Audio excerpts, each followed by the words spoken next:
Bonjour à tous les amis, j'espère que vous allez bien. Aujourd'hui, j'ai le plaisir d'être accompagné par un comédien qui prête sa voix à l'un des célèbres hommages d'une guilde juste cultissime. Quand je tue un dragon, c'est pas parce que ça me fait plaisir ou parce que je veux montrer qui est le plus fort, mais parce que j'ai pas le choix. Tu piges sans doute pas. T'es trop égoïste. Mais tout le monde n'est pas assoiffé de pouvoir.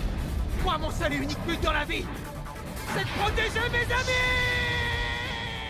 Je parle bien sûr de Arnaud Laurent. Bonjour, je vous remercie d'être mon invité aujourd'hui. Ça me fait très plaisir de vous avoir aujourd'hui parce que vous êtes quand même l'une des voix les plus emblématiques de l'animation japonaise en termes de manga. Donc merci beaucoup pour notre association de passionnés de manga, ça nous fait très plaisir. Merci de m'avoir invité. Je ne me considère pas comme ça à ce point-là, mais c'est gentil en tout cas, ça fait plaisir. Comme vous le savez, Fairy Tail est quand même dans le classement des mangas les plus connus, entre autres avec One Piece et Dragon Ball. Ouais, d'accord, cool. Et en tout cas pour la France, c'est grâce à notamment à sa version française que ça a eu autant de succès. Ouais. C'est ressenti. Et donc du coup, comme première question, comme le décor est dans une brasserie, avec quel personnage que vous avez doublé aimeriez-vous déjeuner ou boire un verre? C'est une bonne question. Je pense Natsu, ça me ferait marrer de voir ce qu'il fait en temps normal, ce dont il est, s'il arrive à être normal ou s'il crie vraiment tout le temps. Je ne sais pas, ça me ferait marrer d'échanger un peu avec lui, de savoir ce qui se passe dans sa vie, tout ça. Vous n'auriez pas peur de l'addition parce qu'il mange beaucoup? J'y ai pas pensé, c'est vrai. Qu'est-ce qui vous a donné envie d'être comédien, votre parcours? Ça s'est révélé assez tard. On va dire que c'est plus vers le lycée que j'ai commencé à avoir des idées, à me dire qu'il faut peut-être que j'essaie de faire un peu de théâtre. Et c'est vraiment à la fac, à la fin de mon année de lycée et début d'année de fac que j'ai eu un déclic et je me suis dit je veux être comédien, je veux faire du doublage. Et donc j'ai commencé à suivre d'abord des cours d'impro à la fac pour voir si ça me plaisait vraiment. Et puis après, j'ai suivi des cours de théâtre et puis je suis monté à Paris. Et là, j'ai commencé à démarcher les studios et à continuer à prendre des cours de théâtre aussi. Et puis j'ai créé mon réseau au fur et à mesure des années. Ouais. Et est-ce qu'il y a un comédien pas pour l'instant du doublage, mais un comédien de théâtre ou cinéma qui vous a donné envie de faire ce métier? Il y en a beaucoup. Dans le doublage, il y en a tellement. J'étais déjà très fan avant de faire ce métier des comédiens de doublage. Donc j'en ai parlé, j'étais fan de Emmanuel Curtil, de Éric Legrand aussi, parce que moi je suis la génération Club Do, donc les Chevaliers de Zodiac, les Dragon Ball, j'en ai bouffé quand j'étais petit, et Éric Legrand était. Seyard est mon personnage préféré. Donc voilà, j'étais fan d'Éric Legrand, Patrick Borg pour Dragon Ball, et puis même d'autres dans les films aussi, Luc Hamet dans Retour vers le futur. Il y en a tellement, Thierry Lhermitte pour Tintin, et Dawson. Il y en a tellement qui m'ont inspiré, qui m'ont donné envie de faire ce métier. Et en dehors du doublage, Thierry Lhermitte m'a beaucoup dans les Français, Depardieu aussi bien sûr. Et dans les pas français, Jim Carrey, on en parlait tout à l'heure, c'est le genre de comédiens qui m'ont donné envie de faire ce travail. Leslie Nielsen aussi, dans Les Y a-t-il un flic, tout ça. C'est des gens qui m'ont beaucoup inspiré. Il me semble que si vous aviez pu doubler un acteur américain, ça aurait été Jim Carrey. Ouais. J'aurais adoré doubler Jim Carrey. Et comment vous feriez la célèbre phrase de The Mask splendide? Qu'est-ce que ça donnerait? Ça donnerait splendide. Voilà, quelque chose comme ça. Est-ce que ça vous ferait plaisir d'un jour de rencontrer Emmanuel Curtil ou même de travailler avec lui? Alors, je l'ai déjà rencontré. Et j'ai même un peu travaillé avec lui. Alors évidemment, j'ai pas osé lui dire que j'étais fan parce que quand on est dans le boulot, ça fait un peu bizarre d'être fanboy et donc j'ai essayé d'éviter ce côté-là, mais effectivement, j'étais en extase devant ce qu'il faisait. Et donc dans La Garde du Roi Lion, j'ai un petit peu doublé avec lui puisque moi je faisais Bechti l'hippopotame et lui il prenait son rôle de Simba adulte. Et donc j'ai eu la chance de travailler un petit peu avec lui. D'accord. Et d'ailleurs, ce que vous faites sur votre chaîne YouTube, vous faites chaque année des petits bonne année avec vous parodiez tous les personnages que vous avez doublé. D'où est venue cette idée de faire ça? Je sais même pas comment ça m'est venu. Je crois qu'il y a la première année, c'était quand Fairy Tail allait commencer à être diffusé sur Game One, et je me suis dit, il faudrait que je fasse une petite truc dessus le fond. Et donc j'ai fait une parodie où j'ai parodié Natsu, mais ça durait quoi, 20 secondes. Ouais. Et puis l'année suivante, je me suis dit, oh bah ça serait rigolo, je commence à avoir des personnages que je double pas mal, qui sont un peu connus, donc je vais en rajouter. Puis au fur et à mesure des années, il y en a eu de plus en plus. Salut à tous, une petite vidéo pour vous souhaiter une très bonne année 2021. Bonne année les nazes! Et désolé de l'interruption, mais j'avais tellement hâte de commencer cette vidéo. Bonne année! Je suis de retour. Les fans vont être trop contents. Allez, on perd pas de temps. C'est parti. Attention les yeux.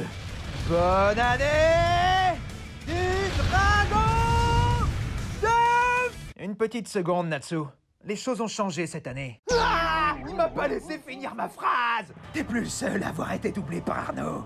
Moi aussi, je veux fêter la nouvelle année aux fans. Alors à moi de jouer. Bonne année du renard. Oui, Ben a raison. Je t'en prie, laisse-nous parler aussi, Natsu. On a tous grand besoin de s'exprimer. D'accord, le dépressif. Faisons-le pour les fans. Je pense qu'ils en ont besoin. 2020 a tellement été une année de merde. Le corona. Non, les coups de soleil. J'ai oublié ma crème en vacances et ma peau a cramé sa race. Crème solaire. J'ai toujours été très fan des parodies de doublage. De toute façon, j'étais Goto One, tout ça, j'adorais. D'ailleurs, j'ai commencé à travailler avec les gens de Goto One quand je suis arrivé dans ce métier. Donc voilà, j'étais fan des parodies de doublage. D'accord. Et parce que, comme vous le savez tous, Arnaud Laurent a une très longue carrière dans le doublage. Il a fait entre autres dans de nombreuses séries, comme un peu récente dans Elite, le rôle de Polo. Ouais. Dans Marvel, l'agent Upshield, l'agent Leo Fitz. Ouais. Et pareil, dans beaucoup de séries d'animation, prenez plus de plaisir à doubler des personnages de dessins animés ou des acteurs c'est différent. C'est très différent. Dans les deux, c'est un plaisir immense, quoi qu'il arrive. Les animes, en fait, c'est beaucoup d'énergie, on donne tout. C'est à fond. C'est un sentiment, on y va à fond, un autre sentiment, on y va à fond. C'est des ruptures, mais voilà, c'est la même chose. Alors que quand on double des comédiens live, là, ça demande plus de finesse, plus de travail dans le jeu. Ça demande, voilà, donc il faut aller chercher autre chose. Et c'est limite, je crois que je préfère, en fait, parce que ça demande c'est plus difficile, enfin, c'est quelque chose de plus pointilleux pour un comédien à atteindre, quoi. D'accord. Et après, vous avez fait aussi, vous avez prêté votre voix dans de nombreux films comme World of War Z. Ouais.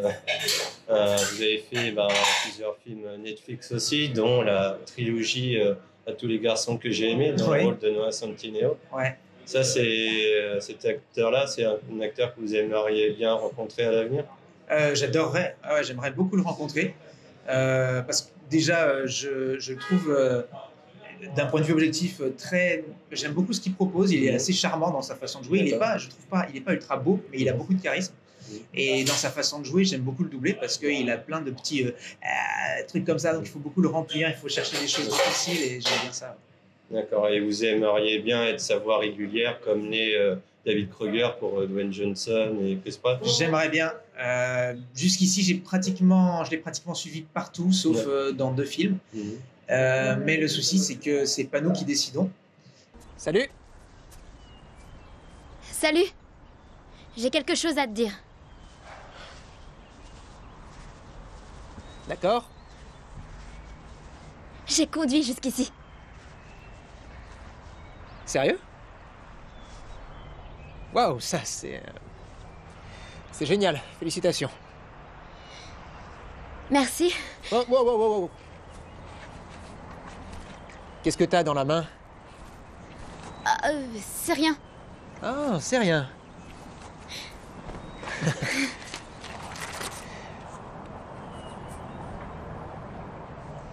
Si tu veux vraiment que je la lise, il faut que tu me la donnes volontairement. Et est-ce qu'il y a des films de réalisateurs américains dans lesquels vous aimeriez doubler, par exemple? Qu'est-ce que j'aimerais déjà un film, déjà doubler plus dans des films qui sortent au ciné, ça me plairait bien. Sinon, de réalisateurs américains, Spielberg, ça me dirait bien. Et puis dans des Marvel, j'adorerais dans des Marvel aussi, ça me ferait d'avoir un personnage de Marvel autre que Leo Fitz et qui serait dans le MCU, ouais, ça me ferait plaisir. Et vous êtes du genre de comédien à aller regarder à écouter, à regarder le travail, le rendu final après? Ouais, moi je sais qu'il y en a plein qui n'aiment pas s'entendre. Moi, au-delà de ça, j'aime bien aller écouter pour voir ce qui est bien, ce qui est pas bien, ce que j'aurais pu mieux faire, ce qu'il y a peut-être à faire à améliorer pour d'autres trucs dans le futur. Et puis voilà, et puis il y a un côté, c'est bête à dire, mais un côté grisant à s'entendre et à pouvoir se dire ah j'ai réussi à faire ça sur une série ou un film, ou alors tout simplement allumer la télé puis tu t'entends et fait mais c'est moi, c'est rigolo, c'est bizarre de voilà, c'est pas, je pense pas qu'il faut pas avoir de fausse modestie non plus. Enfin, il y a un moment, voilà, c'est cool de se dire ma voix passe à la télé, c'est chouette, ça fait plaisir. Et vu votre carrière qui a bercé de nombreux enfants qui ont grandi, et que justement beaucoup d'animés dans lesquels vous avez participé se retrouvent sur des plateformes de streaming comme Netflix. Bonjour les nains! C'est nous! Je me sens aussi léger qu'une plume dans le vent. Une femme qui a du caractère, j'adore ça. Laisse tomber, mon vieux. Hein? Elle et toi, c'est comme la Belle et je sais plus quoi. La Belle et la Bête. Ouvrez les yeux. Une poignée de vilains vous pousse dans vos derniers retranchements avec une facilité déconcertante. Sale ordure! Je ne vous laisserai pas passer, bande de mécréants. Suivez ma voix, petits oiseaux des bois! Je t'écoute, explique-moi! C'est quoi la différence? Il y a plusieurs formes de talent. À moi de trouver le mien. Même si vous comptez encore beaucoup pour moi, je n'hésiterai pas à vous tuer cette fois. Je croyais que la seconde A avait de meilleurs résultats que la seconde B. La vache, c'est pas croyable! J'en reviens pas! Ça ne me surprend pas non plus. Bonjour, je m'appelle Fuego Léon. Marque-toi autant que tu voudras, je ne perdrai pas face à toi. Ne bouge pas! Mais qu'est-ce que c'est encore que cette idée de merde? C'est complètement bidon et pourquoi pas un épisode Papa Noël dans le conduit d'une cheminée tant qu'on y est? Mais vous avez fait donc My Hero Academia, plusieurs personnages. Oui. Ça fait quoi d'être comme un super-héros? L'ombre d'un super-héros à défaut d'un mage? J'ai envie de te dire, entre un mage et un super-héros, la différence n'est pas très grande puisqu'ils crient très fort tous les deux quand ils attaquent. Non, j'aime bien dans My Hero Academia faire d'habits, enfin Crématorium, j'aime beaucoup parce que je trouve que les méchants, c'est ce qu'il y a de plus drôle à jouer.